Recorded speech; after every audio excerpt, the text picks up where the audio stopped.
The prairie is not a land flat and unbecoming, but a land fruitful of possibilities. It is the foundation of our existence for many centuries to come. The prairie is the game board on which the skies above influence the land and the future of its people. We have moved into the summer season, and it is definitely turning out to be the typical Illinoisan summer we all know, warm and humid. With summer comes the growing season of crops across the Illinoisan landscape. We will focus on different methods farmers use in irrigating their crops.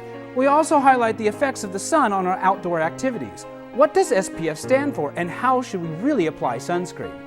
Cameron will update us on his recent return trip to the Southwest U.S. with 4 EIU students, highlighting the drought situation in Fresno County, California. That's right, and we will hear from a farmer who is combating the drought situation with an innovative watering technique. This and more on Illinois Skies.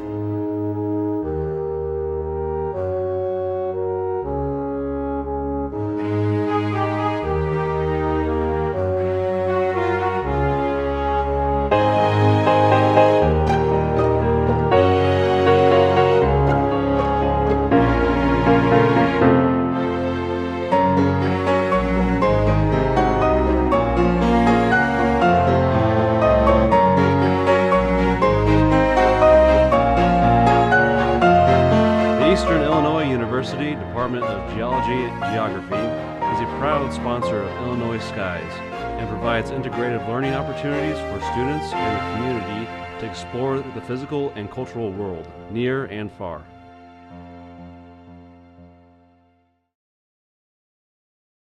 We all want that better homes and gardens look for our landscape, but what is the price of having that look? In this next segment, we focus on the proper method of maintaining a nice garden without sacrificing our precious resource, water. We see them in magazines and on home and garden shows. The perfect lawn. Sometimes subdivisions have unspoken competitions during the summer months to see whose garden is better, and those neighbors will do anything to win the unspoken trophy, the greenest lawn in the neighborhood. There are two particular costs to those who want the greenest lawn. Some people pay more than $400 a month to keep their lawns green. That is indeed an extremely high water bill when, for an individual like me, consumes around $20 to $30 a month without a lawn. The second cost is lawn damage. If you are one of those residents that waters their lawn during the day, you are doing more harm than help, especially when the sun is out full force and it is already extremely hot. Watering the lawn during the day can burn or scorch the grass because the water acts as a magnifying lens on the blade of grass. As the sun passes through the water bead, it begins to heat up the blade and burn it. No flames will erupt, but the cell structure begins to roast under the intense sun, like the sun on the skin. The problem exacerbates the situation when one waters the lawn for a very short time. This method does not allow the water to soak through the soil due to the sun and baked ground. This just lets the water puddle on the surface, potentially causing the root system of the grass to begin growing upwards to get to the water at the surface. The result is crown burning and dead grass. Watering during a hot, sunny day also increases evaporation of the water. If you are one that likes to water the lawn overnight, the problem is that atmospheric moisture is at its highest and is not good for the grass. The negative aspect of this method is that mildew and mold can develop in the evening and exacerbate breathing issues within your home. The best method to watering the lawn is to not water at all. That will save money. However, if you still want to have a green lawn, here are a couple of suggestions. 1. Water just after dawn for only a short time. This is the beneficial time to water. The second method is to shift to a drought-resistant grass. Your local landscaper and master gardener will have more information of the types of grass that are suitable for dry conditions. Water is everywhere, in our oceans, lakes, and rivers, in the air around us, and in the food and fuels we rely upon on a daily basis. But there's another form of water out there that we rarely, if ever, think about: virtual water. Water is all around us. 70% of the Earth's surface is covered by it. The air around us contains water vapor, which we feel as humidity and see when it condenses back into a liquid in the form of clouds or precipitation. We all use water on a daily basis. Estimates vary, but on average, each person uses about 80 to 100 gallons of water per day, taking showers, flushing toilets, washing dishes or clothes, and the most obvious use, drinking it. Nearly half of all of the water consumed in the U.S. is used in the production of energy.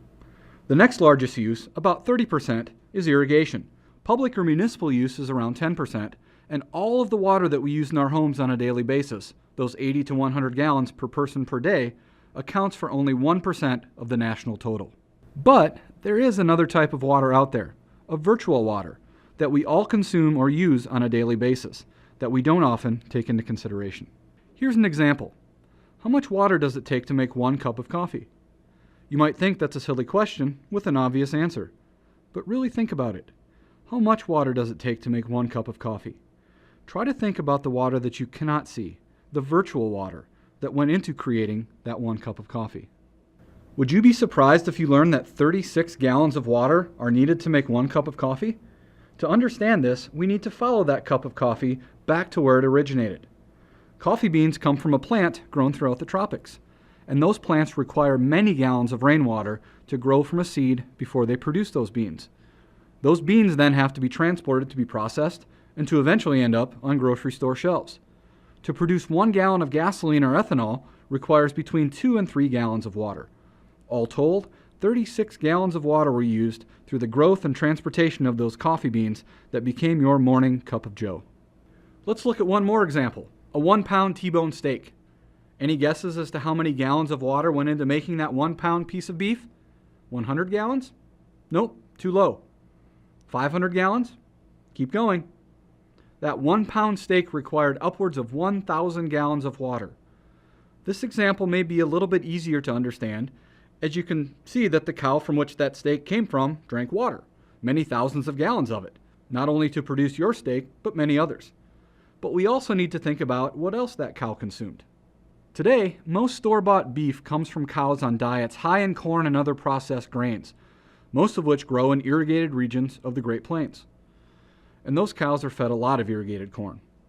So not only was their water consumed by the cow, but also water consumed by the plants that the cow was then fed. By the time that steak got to your dinner plate, all that remained of those 1,000 gallons of water was a 1-pound piece of meat. So the next time you consume just about anything, a cup of coffee, a steak, a can of soda, or even an apple, think of the many thousands upon thousands of gallons of virtual water that you're consuming.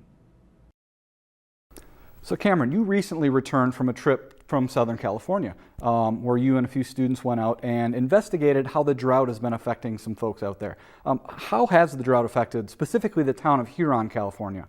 It's very interesting. When the 4 students and I went to Southern California, as well as the rest of the Southwest United States, we stopped in this particular town called Huron, California, and they are having such a terrible time acquiring water for agriculture. And many of these farmers and their farm hands are without jobs, and that's a serious situation. So it continues to be a situation where there is no water allocation at all for farming.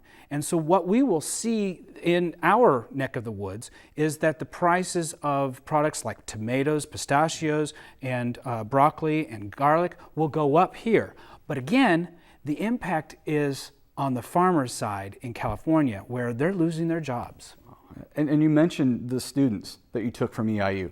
What was their experience, or what did they take away from this, probably once in a lifetime opportunity to go out there and to investigate something like this? It was very exciting because there were a lot of firsts out there. 4 students that really had never been out west and experiencing, a different aspect of water, thinking about water, but also getting to go to Yosemite National Park, Grand Canyon National Park. This will be something that they will be able to take on in their future when they become parents. And so it's very exciting, but the big thing is this has changed their attitude about how we use water here in Central Illinois. 40 years ago, this street was packed with trucks, semis, and farmers. But since the drought, no water, no traffic. Well, you can figure we have about almost 7,000 people here.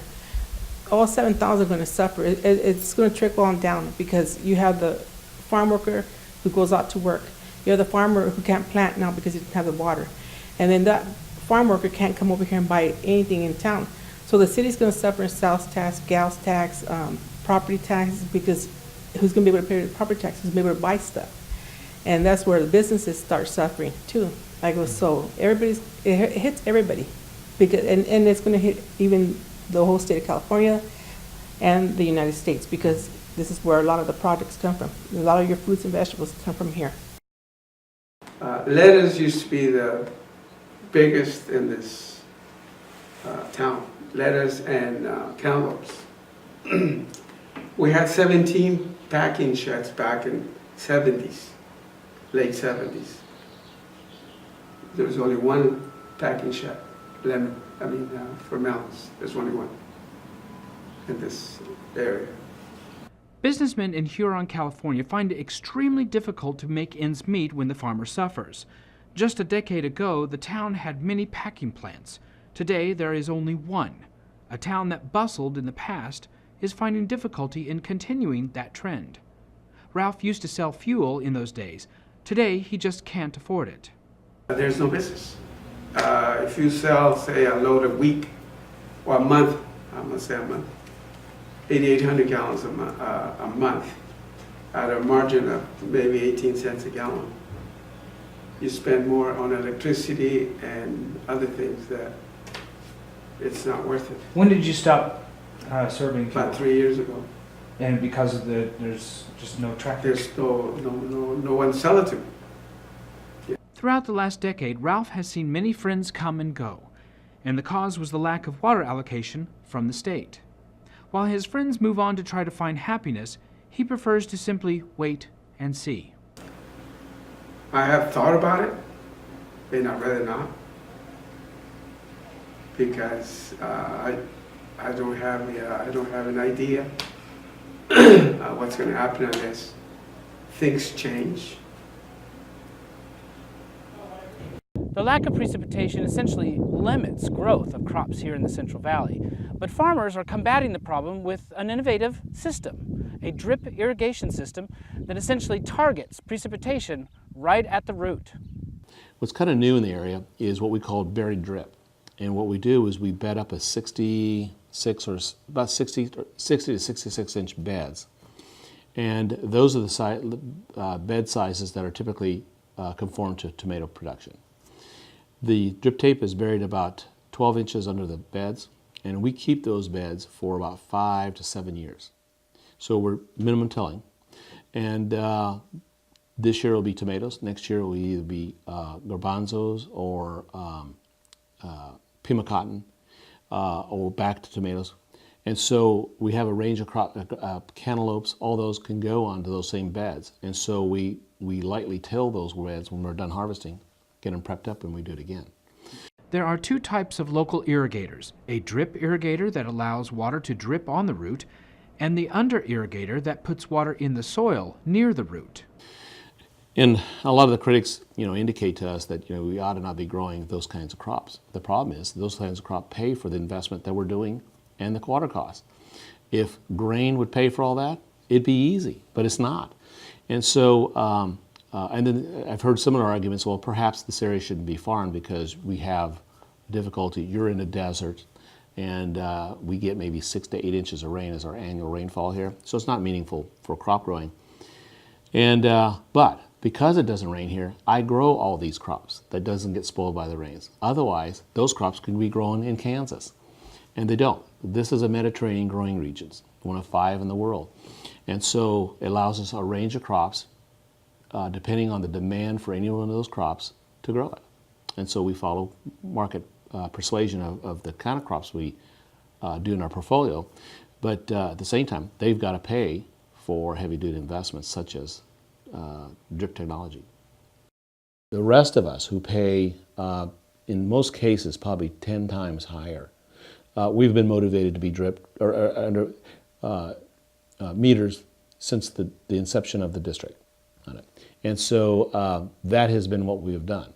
And but also too, I will tell you that while water management is a key component of us doing drip, crop management has also been a major reason why we do drip. we can manage the crop much better when the water is delivered to the root zone under the soils on a timely manner as opposed to a flood irrigation program.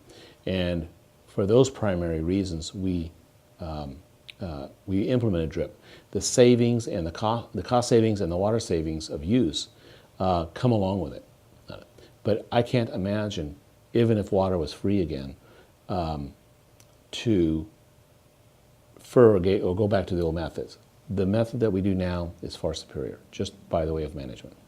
Not only does the lack of precipitation limit the growth on crops, but it also limits the amount of acreage that a farmer can use in a drought season.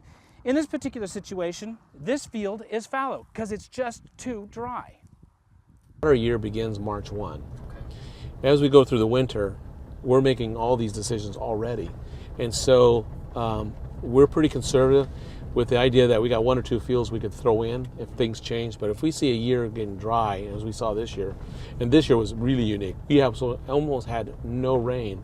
And my year-to-date rain here is probably no more than 2 inches. We are almost no rain.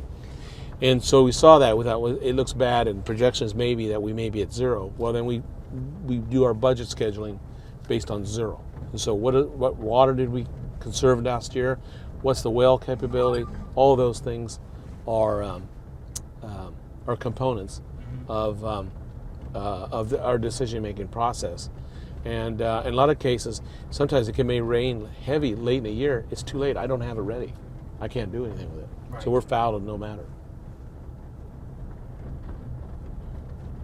Like I said, droughts are the things that we deal with as your area and all that.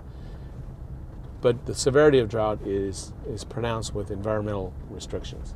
And if we don't get ourselves around that, and if we have global warming, that means the Sierra snowpack is going to diminish. That means increased storage is going to have to be our key if we're going to maintain farming. And we've got 9 billion people now in the world. That's not going to get smaller. That's going to get bigger, and including in here. And what are we going to do to make use of what we already have and do the most with it? And so it's a policy question that I present, that when I talk to legislators or regulators, that we better have a public policy discussion about where we want to go with all this stuff, because if we don't make this right here, farming will disappear and we'll have to wonder why we're not doing it. So again, it goes back to do you want farming?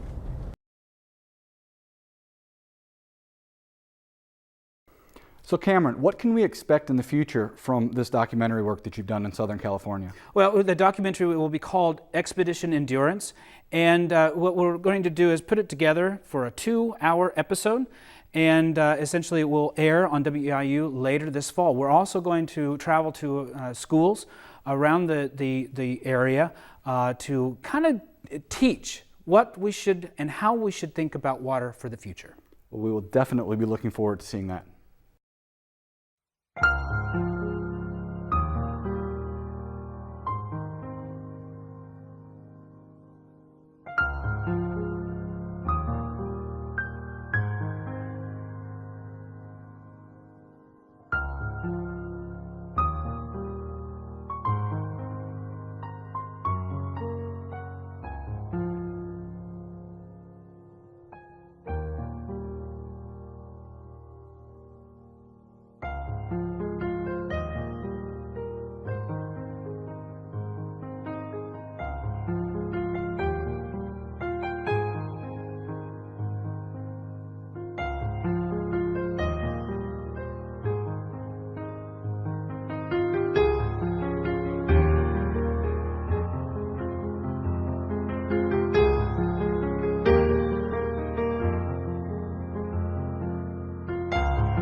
We've seen some great examples of the limitations of water use and irrigation from Cameron's trip to California.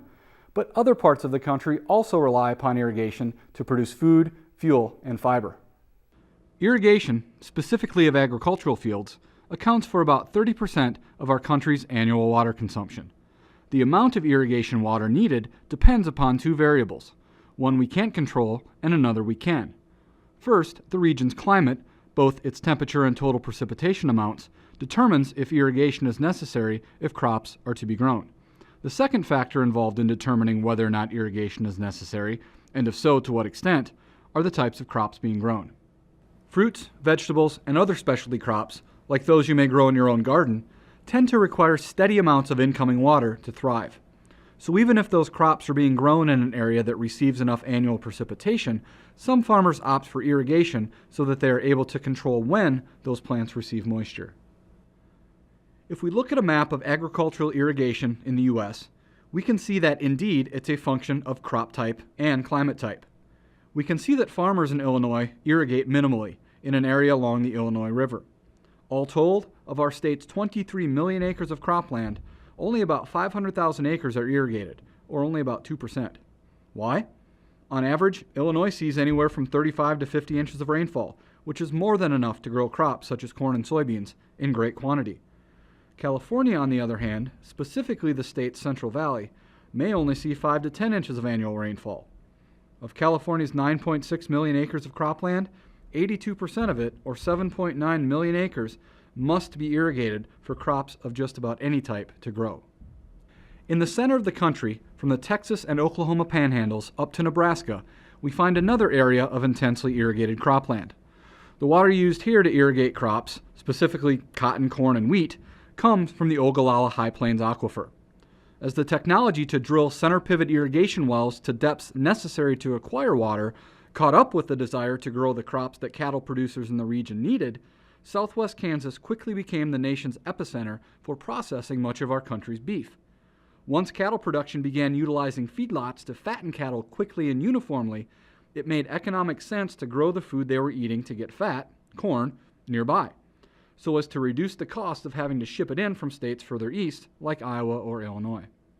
However, because the region directly above the Ogallala Aquifer sees less than 20 inches of rainfall per year, water recharge rates in the aquifer are low, leaving many portions of the aquifer to go dry, forcing farmers to abandon irrigation altogether or to dig deeper wells.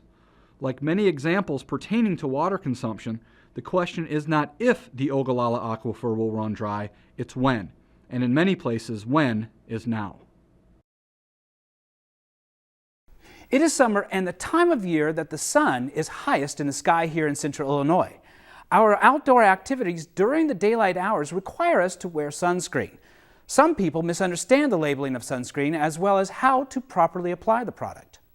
Sunscreen is extremely important today. If you are younger than 50, the damage may not be visible until you are much older.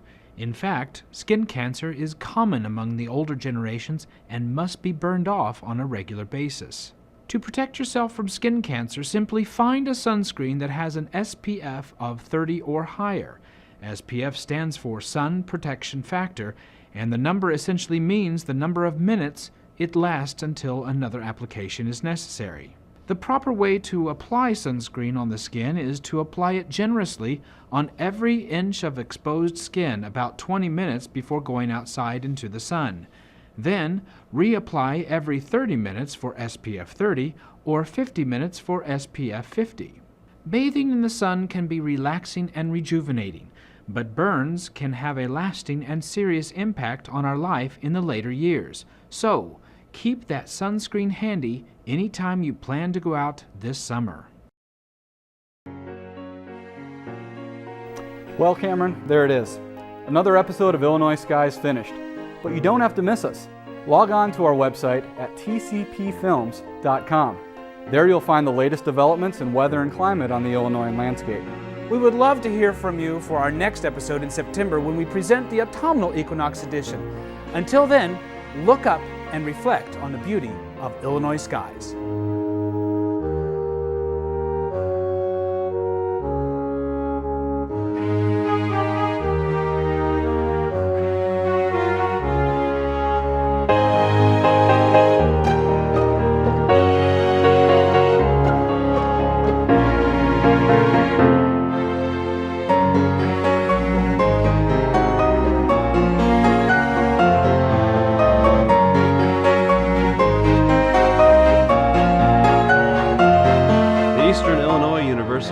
Department of Geology and Geography is a proud sponsor of Illinois Skies and provides integrative learning opportunities for students and the community to explore the physical and cultural world, near and far.